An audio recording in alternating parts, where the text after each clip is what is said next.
What's going on, guys? It's Quick Gaming, and today I'm back with another video. Now today we're going to be taking a look at the 10 tallest players to ever play in the NBA. Now the only criteria that I had while composing this list was that every player that's on this list has to have played at least a full NBA season, which is obviously 82 games. So that does disqualify a few players like Simbular, Boban Marjanovic, and Walter Tavares. But other than that, let's get right into the list. Starting off at number 10, we have a tie between a few players who are 7'3".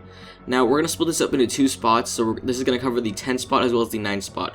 In the 10 spot, I'm going to cover everybody who was originally on this list, as well as in the 9th spot, I'm going to cover Kristaps Porzingis. Coming in at 7'3", we have Hasheem Thabeet, Vitas Sabonis, Zydrunas Ilgauskas, Swede Halebrook, Keith Kloss, and Randy Brewer, all coming in at 7'3". Now, since there are obviously many players coming in at 7'3", I'm only going to talk about one. Once we move up the list, there's pretty much only one spot for each height, and I'll go in on each player there. Our focus for 7'3" is going to be Vitas Sabonis. Obviously inducted in the NBA Hall of Fame, he played in 470 NBA games. He scored 12 points a game as well as grabbed 7.3 rebounds and also averaged over a block a game. He was originally picked in the draft in 1986 with the 24th overall pick, but he was not allowed to play in the NBA due to restrictions from Russia. He ended up playing with the Portland Trail Blazers from 1995 to 2001 as well as 2002 to 2003. Moving on to number 8, we have Ralph Sampson. Standing in at 7'4", Ralph Sampson was drafted by the Houston Rockets in 1983 and played a total of 456 games in the NBA. He averaged 15.4 points as well as 8.8 rebounds and over 1.5 blocks per game. Over his 10-year career in the NBA, he played with the Houston Rockets, the Golden State Warriors, the Sacramento Kings, as well as the Washington Bullets. At number 7, we have Rick Smits. Coming in at 7'4" as well, Smits played his entire NBA career with the Indiana Pacers from 1988 to 2000. He played a total of 867 games in the NBA, averaged 14.8 points, 6.1 rebounds, and 1.3 blocks over his career. Next up, we have another 7'4" giant by the name of Mark Eaton. He played his entire 11-year career for the Utah Jazz between 1982 and 1993. Eaton averaged 6 points per game as well as 7.9 rebounds, but he's most notably known for his blocks. He averaged 3.5 for his entire career. That mark still leads NBA history, and he also holds the record for the most blocks per game in a single season with 5.5 blocks. Moving on to number 5, we have a player that most of you probably haven't heard of by the name of Chuck Nevins. Standing in at 7'5", Nevins played 11 years in the NBA for teams including the Houston Rockets, the Los Angeles Lakers, the Detroit Pistons, the Bulls, as well as the Spurs.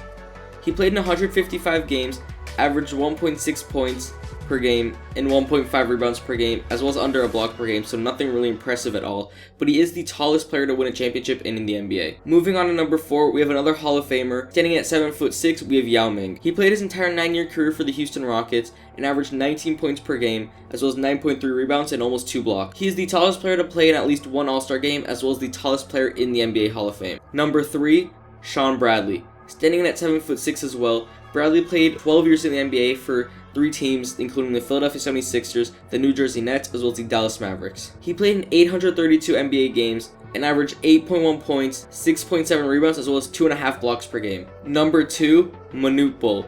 Standing in at 7'6" 3/4 inches, Bol played for 4 teams in his 9-year NBA career, including the Washington Bullets, the Golden State Warriors, the Philadelphia 76ers, as well as the Miami Heat. He played in 624 NBA games, averaged 2.6 points, 4.2 rebounds, but 3.3 blocks per game. Playing alongside Muggsy Bogues in the 1987-1988 season, they stand for the mark between the two teammates having the biggest height difference. Bol is the only player in NBA history to have more blocked shots than points in his career. And finally, number 1, standing in at 7'7", we have George Muresan. Muresan played for 2 teams in his 7-year NBA career, which were the Washington Bullets as well as the New Jersey Nets. He played in 307 NBA games, averaged almost 10 points per game, and as well as 6.5 rebounds and 1.5 blocks per game. He and Bol were really close in height, but he is considered to have edged him out a little bit, although he is measured at the same height as Manute Bol by the Guinness Book of World Records. So that is it for this video. Make sure you leave a like if you did enjoy it, as well as subscribe to the channel if you are new. We're on the road to 20,000 subscribers, and I would really appreciate if you guys would subscribe. And yeah, thank you guys so much for watching, and I'll catch you guys on the next video. I'm out, guys. Peace.